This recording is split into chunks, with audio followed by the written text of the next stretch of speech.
What's up, guys? It's your boy Barca Boy 103. Today we're gonna be doing the match preview for Barcelona versus Villarreal in La Liga. We are back after essentially a trophyless season is confirmed unless a miracle takes place, and one of those miracles is winning the league as we continue our pursuit to try and retain our league title.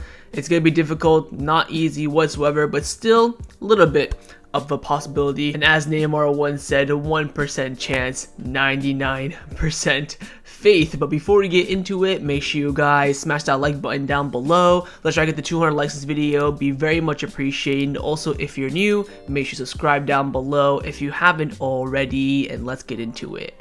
Kickoff time for this match will be taking place at 6:30 p.m. local time. So a little bit earlier than usual, but the exact same kickoff time as the previous La Liga match against Betis. And this match, ladies and gentlemen, for the first time in about 40 days, and the first time of 2024, will be taking place at the Lluís Companys Stadium in Montjuic. Finally.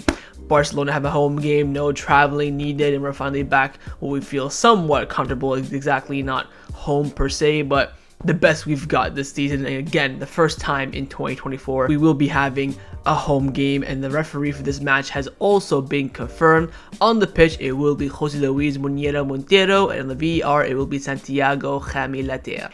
Let's start off by taking a look at the league table, where Barcelona are currently sat in third place in La Liga on 44 points. After playing 20 matches, we do have 13 wins, 5 draws, and 2 losses. You look at our last 5 games in the league, not the best record, 3 wins in a row, which is good, but 1 loss and 1 draw before that. We are currently 7 points off Real Madrid, who theoretically are top of the table with a game in hand. Again, Barcelona, Real Madrid, and Atletico Madrid have a game in hand to the Super Cup. That's why Girona and Athletic Club do have that extra game in hand. So theoretically speaking, Madrid on 54 points would go top of La Liga. And again, if we win our game in hand as well, so still a 7-point difference between us and Madrid.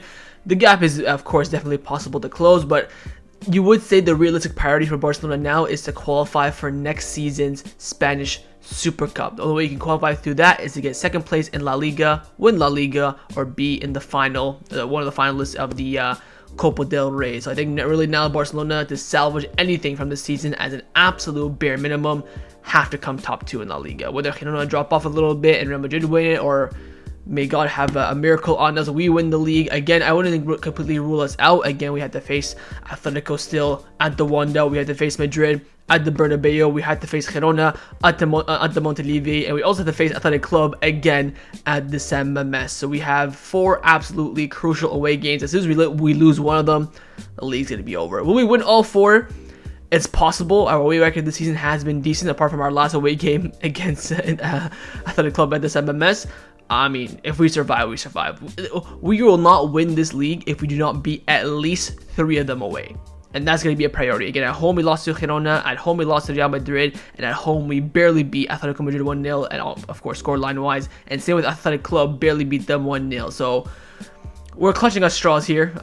Again, the league is still possible, 7 points behind with just literally 1 game over the halfway mark. Definitely still obtainable, but it's going to be mission impossible. But it starts here. Now, if you take a look at the top teams and who they'll be facing this weekend, firstly, Real Madrid will be traveling to Las Palmas. That could be a banana game for them. Again, Las Palmas have been doing well this season. I think they actually put a decent fight at the Bernabeu despite losing. Girona travel to Celta Vigo. Of course, Celta Vigo for us is a difficult game, but for everyone else, should be straightforward. Athletic Club travel to Cadiz. Should be straightforward for them, and Atletico Madrid will be hosting Valencia. That should be straightforward for them as well. So we could potentially maybe see Madrid drop points, as Las Palmas have been decent this season, but I think Girona, Athletic Club, and Atletico Madrid will pick up 3 points. So in that sense, of course, pressure's on Barcelona to go out there and get the win to stay on track with the rest of the teams, because again, now it's in their hands to slip up, and we're waiting for them to make a mistake.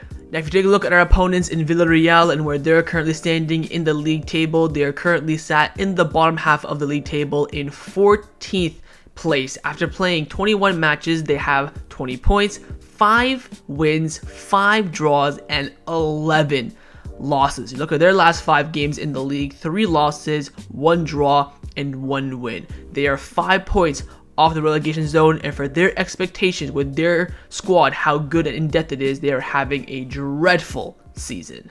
Let's now take a look at our opponents in Villareal. Like I just mentioned, so far this season, they've had an absolutely woeful season, especially for how good their squad is on paper and their expectation. I would definitely say on paper, they're at least top 8, top 7 club, but the fact they're halfway at that point in 14th has nothing been short of an absolute embarrassment for them. They're on their 3rd manager of the season as well. From our last game, we did of course beat them 4-3 away at the De La Ceramica. Very tough game. I believe it was the 3rd game of the season. We had Getafe away, then Cadiz at home, and then this game after that. Bloody Oli Romeu was starting this game. That's how long ago the game was. Of course, the worst performance this season individually by far was in this game with Roberto at right back. 1 out of 10 rating in my match review. I still remember that to that day. I think this game very much end to end. I would say had a little bit of luck on our side as well. I think our quality, especially in individual brilliance, really got us the 3 points in this game. Was not easy whatsoever. Again, the manager at the time was Kike Setien. I think Villarreal didn't have the greatest starts to La Liga as well. I think they got 1 win only from the previous 2, as did we, to be fair. But in the end, you can see how rotated and injury suffering this side was. No Araujo, no Balde, no Joao Felix or Fran Torres in this team. I don't even think we've signed the Joaos at this point yet. So very different to where we are right now, and hopefully the result will be the same. By that I mean 3 points. Now, take a look at Villarreal's last 6 matches in all competition. In their last match, they did 1-1 with Mallorca. They lost 3-0 to Las Palmas. They got knocked out in the cup against Unionistas. Of course, we talked about that in the Unionistas Copa del Rey round of 16, should I say, match preview. They lost to Valencia 3-1, but they beat Celta Vigo 3-2, and they also lost to Real Madrid 4-1 at the Bernabeu. So let's take a look at their last 3 league games. We're going to skip the Copa del Rey because I already talked about it on the channel. Let's take a look at their last 3 games in all competition. Firstly is the 3-1 loss away at the Mestalla, where again, Villarreal, if you look at the squad, I mean, you have Christensen in goal, you have Raul Albiola defense, Jorge Cuenca, former Barcelona player, Alberto Moreno, Capoue, Dani Parejo, who's been linked with Barcelona for years, Ilyas Akumac was in the academy last season, he just joined Villarreal this summer, Gerardo Moreno, we all know is a clinical striker, Jose Luis Morales, who's caused us nightmares with Levante, a decent squad, but yet again, cannot compete with the team's majority this season. I think, of course, Valencia have been alright this season and definitely mid-table team again at the Mestalla, but they couldn't compete and they ended up losing 3-1. I believe the 1 goal they did get in the end was a consolation goal. Next up is a 3-0 battering to Las Palmas. I did remember watching this game, and I tell you what, Villarreal looked so poor. They did have a few chances, especially in that first half. I think Morales did miss a big 1v1 to make it 1-1, I believe.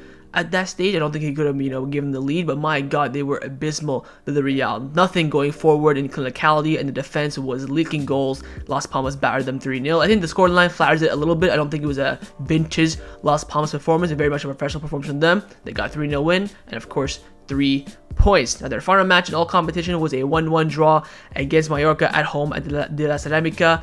Mallorca did score in the final seconds to get the draw, so maybe take that into retrospect a little bit. I wouldn't say Villarreal dominated the game. I would say they definitely deserved to win this game. But again, if you look at their team, it's very similar to the one that we saw in recent matches. We had Banya coming in again, linked with Barcelona, one of their new winter signings. Eric Bailly on a free transfer as well. Sorla back in the squad up front with Gerard Moreno. Again, on paper, you're thinking this team should be at home beating Mallorca. But again, they are struggling, especially more specifically in transition when they're moving the ball in the midfield to the attack. It's not as fluid as we've seen Villarreal in recent years. Yes, they do get chances. I think the Sorloth goal was a tap-in, if I'm not mistaken. Like, of course, they worked it well, credit to them, but the goal they can see in the end was just sloppy defending. I believe was a mistake as well from Jorge Cuenca, former Barcelona player in defense, and in the end, they walk away yet again with more drop points.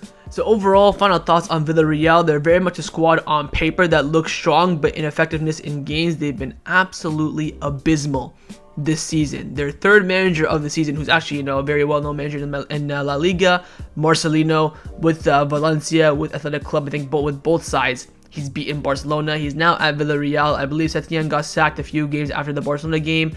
I think the new coach that came in was like Poqueta. I think he was the former Valladolid coach. He got sacked, and now Marcelino's in. I think Marcelino is a good appointment. He's still trying to adapt his style, which of course 4-4-2 low block. We all know how dangerous that is. I think he's beaten us at the Mestalla and the MMS in the past, so he definitely knows how to beat Barcelona, especially being a well-coached side. But with it being a home game for Barcelona, hopefully it will give us that bit of advantage. I think his home record against Barcelona isn't the best.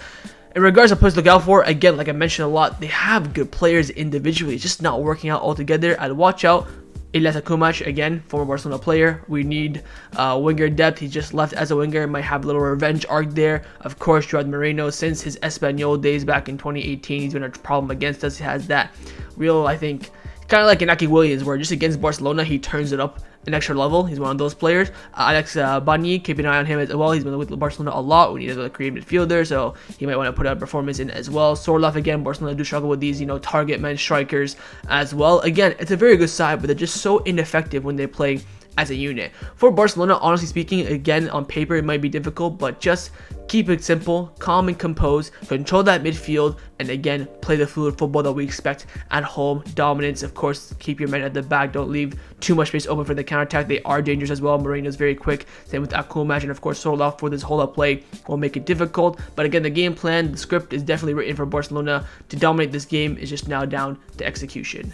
Now, with this being a home match, the squad list will not come out till very late last night or early tomorrow in the morning, but we have been getting some good news in the media about the fitness of Ronald Araujo, Andreas Christensen, and Hector Ford. Of course, they all left the game against Athletic Club with the MMS in the Copa del Rey with some discomfort, some niggling issues. I believe Ford had cramp. Christensen came off due to some discomfort, and Araujo, of course, had to go to the sideline twice to deal with his knee discomfort. According to reports, I believe Jody Hill from Sport, all of them fully fit, ready to go. They all just had some niggling discomfort, but after a few days of recovery, they are good to go. Of course, Alejandro Balde's situation is a bit more difficult. We're waiting for official news on that. I will be making an individual video on Balde's situation, which unfortunately does not look too good. But in regards to these three players, they should be fit, ready to go for this game. Apart from that, and of course the Balde issue, no other changes. Time now to get into Xavi's press conference reaction. His press conference this morning, of course, was asked a lot of questions in the media, current form, his future, the squad. Very insightful press conference, I may say. One of the best ones we've had in a while. So let's get and see what Xavi had to say this morning in the presser. He came out first, he's saying that Villareal are not doing well, but Marcelino's teams are always well prepared. We have to react after the game in Bilbao. I think we competed well with pride, and if we play like that on that day, we will be able to win many games. On Alejandro Balde's situation, he said that we have been meeting with him, with his family, and we are with him whenever he decides. It's a difficult moment for him, but he has to decide what is best for him. The decision is on him, what he feels. It is his career. Again, Balde has not decided yet if he wants to go for a conservative treatment or to undergo surgery. We're expecting a decision at some point today, which I will make a video for once that decision comes to in the media, essentially. On Lewandowski, he said that I think that he will continue to be an important player for the team. He's a leader. We need him, and we are looking for solutions. The dressing room is very united. I've not seen a dressing room like this one in my entire career. So I'm really hyping up the dressing room there. On his future, he said that we've been talking about my continuity since July, since we lost in the friendly match against Arsenal. I believe that was 5-3. I'm calm. We're doing a good job, really. I live in a different reality than yours. We're still having a good season as of now, which I agree with everything before that last season. That last sentence. We're having an absolutely dreadful season, but it's still definitely, of course, there's the possibility of being recovered. I've been in charge for 2.5 years now. I believe my time remaining this role is shorter rather than longer than that. Guardiola's period is only 4 years. Luis Enrique was only here for 3 years. I will one day leave. Do not worry. So it looks like Xavi's not going to be the Sir Alex Ferguson of Barcelona like a lot of the media were saying when he first arrived at the club. He's saying, look, I'm fine, I'm calm, maybe I'm the one who understands the reality of the club, which is a difficult situation. Everyone has already said it. It's a historic difficulty, and I think that we're all doing a good job and having a great effort. I don't know if I'm being judged unfairly or not. Here we value people when they leave. Look at the work of Ernesto Valverde, of Koeman, of Busquets as well. I hope that I will be missed when I leave.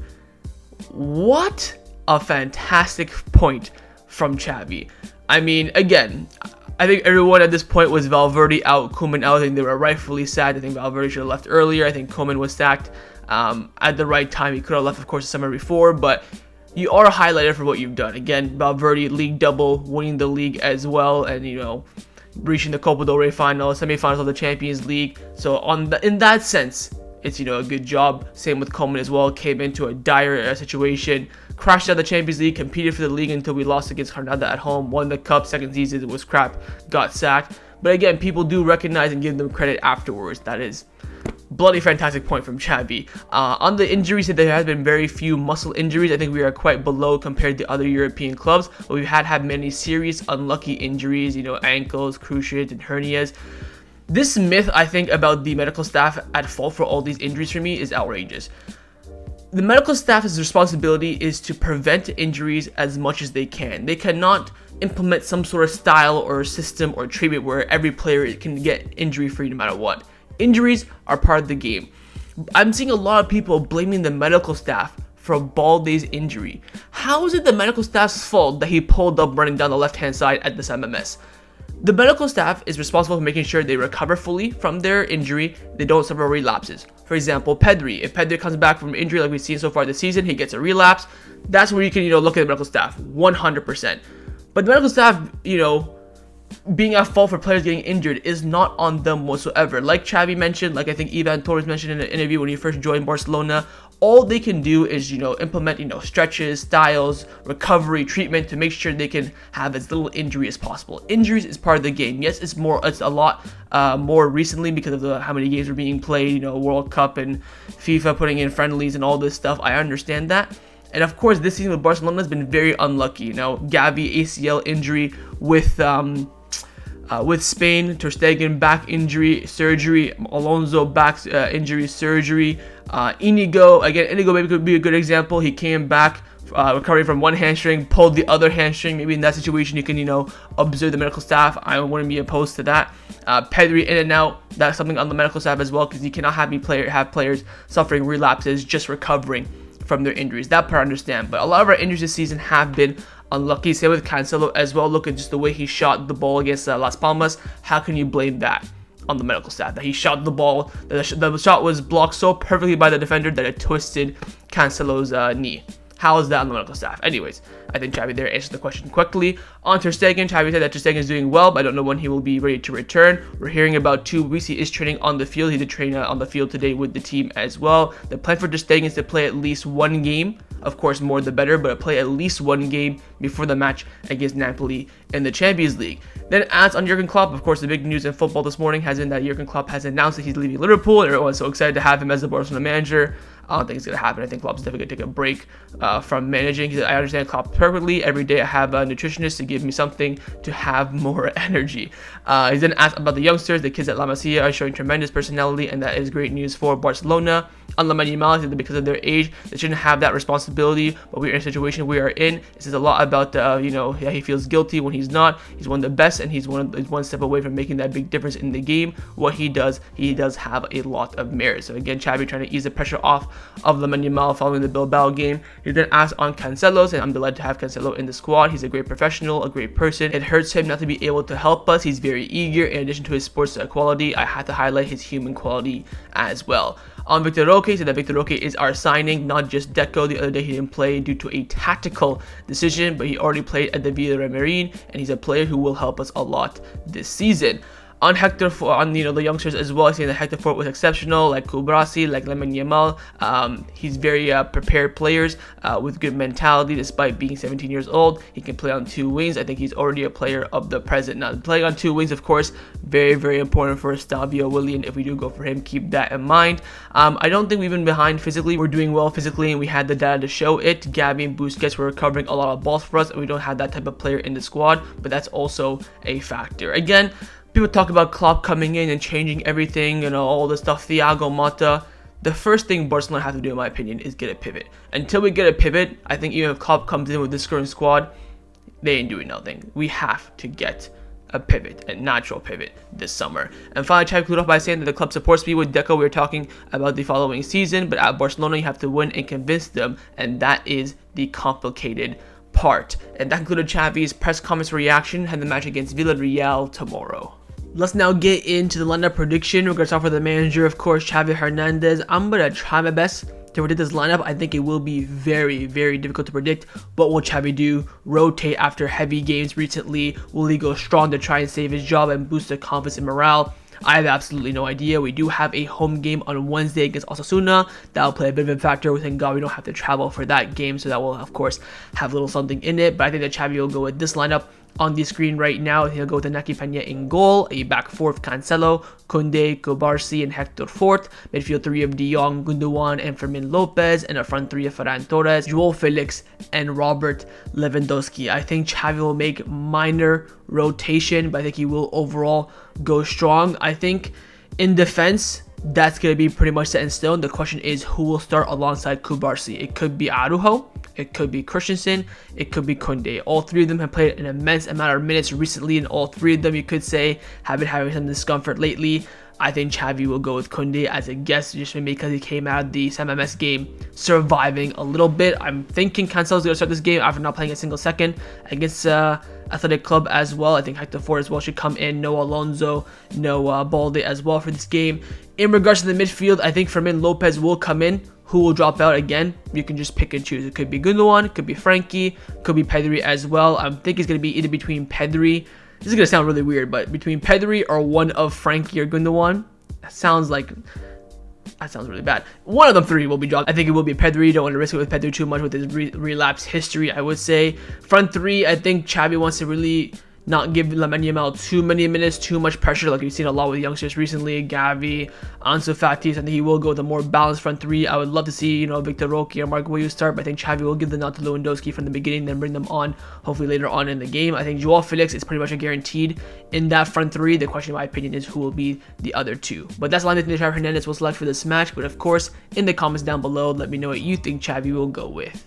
Now I'm going to show you guys my lineup, what I would do if I was a Barcelona coach, and I have made a few changes from Xavi's lineup prediction. I've gone with this lineup on the screen right now. I've gone with Iñaki Peña in goal, a back four of Hector Fort, Kounde, Kobarsi, and João Cancelo, midfield three of Sergio Roberto, Pedri, and Fermin Lopez, and a front three of Ferran Torres, Victor Roque, and João Felix. So firstly, in the back five, the goalkeeper, I made no changes, just switch positions. I put Cancelo at left back, Hector Fort at right back. The reason being that with Balde's severe long-term injury, I think Cancelo will play a lot permanently at left back for the remainder of the season. Whether we'll see Kounde at right back, Sergio Roberto at right back, Hector Fort for the rest of the year remains to be seen. But I think I'll give Hector Fort the minutes there in his natural position, see how he's done. He's actually a right back, but all we've seen so far is at left back. I'd love to see him in his natural position. With Kounde, I picked him over Christensen and Araujo because they are really struggling physically. I think Kounde is at a very good physical level, and I want to punch him a bit for his crap performances recently as well. So I played him in this game. Midfield three, my priority was to rest Gundogan and De Jong. They played an abundance amount of minutes recently, so my game plan was just drop them both. What midfield three I could make up, and this is the best option, I think, in my opinion. Of course, you could bring in Romeu, but I'd honestly rather play Roberto on the pivot than Romeu. Even though Roberto's shite, he did cost us a goal, cost us the game against MMS. I understand that, but he's better than Romeu. That's my thought process. Front three, I wanted to give Lewandowski a bit of rest as well. He's played a lot of minutes recently, and I've put in, of course, Victor Roque. I put Ferran on the right as well. I think Ferran's in a good moment in his career at the moment. I give him more continuity. Go João Felix on the left, give him some freshness for Lewandowski. Again, I would agree with Xavi. Don't want to start Lamine Yamal in this game. If he's injured come the Napoli game, we are absolutely screwed. Rest him up a little bit. Don't put too much pressure on the kid as well. Again, he came out on Instagram apologizing for his misses against Athletic Club, the two open nets. So I don't want to put too much pressure on the kid. That's just my opinion. And that's the lineup I selected for this match. But of course, in the comments down below, let me know if you'd rather pick my lineup or Xavi's lineup. Time now for my score prediction. What do I believe the result will be in this match? I've gone Barcelona win this match by 2-1. Scrappy. In the end, Barcelona win. I think Villarreal have been so poor to the point it would be an absolute embarrassment to lose them at home. First game back in 40 days, first game of 2024, and especially what happened in the Copa del Rey. I think Barcelona have to win this game to again get the media a bit off their the team and the manager's shoulders. I think Xavi will go fairly strong for this game as well. Again, do I see Villarreal making a draw out of this? Abso-freaking-lutely. I think they can get a win. Probably not. Just really comes down to when Barcelona are going to concede a goal in this game. 100%. comes down to win. Will it be in the first minute of the first half? The first minute of the second half? That's going to be the big question in my opinion. But hopefully Barcelona do control this game, create chances. Hopefully if we see the likes of Victor Roque or maybe even Marc Guiu come on in the second half, around the hour mark, they can have an impact. It really depends in my opinion on how heavily Xavi does rotate his side. He will definitely rotate. Will he go a lot of changes, 1 or 2?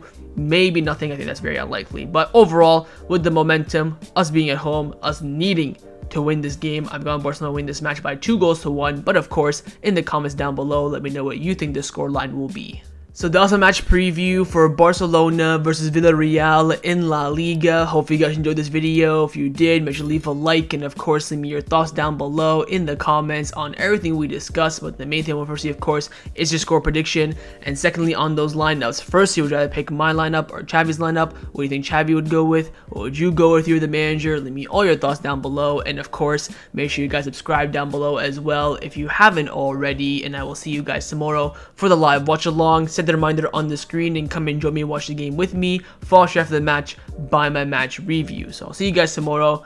Huge game ahead, especially for the manager situation, player pressure as well, and also confidence around the fan base and the team as well. So we gotta go out there, get 3 points, and really kickstart some momentum ahead of the game against Napoli in the middle of February. Take care, and Forza Barca.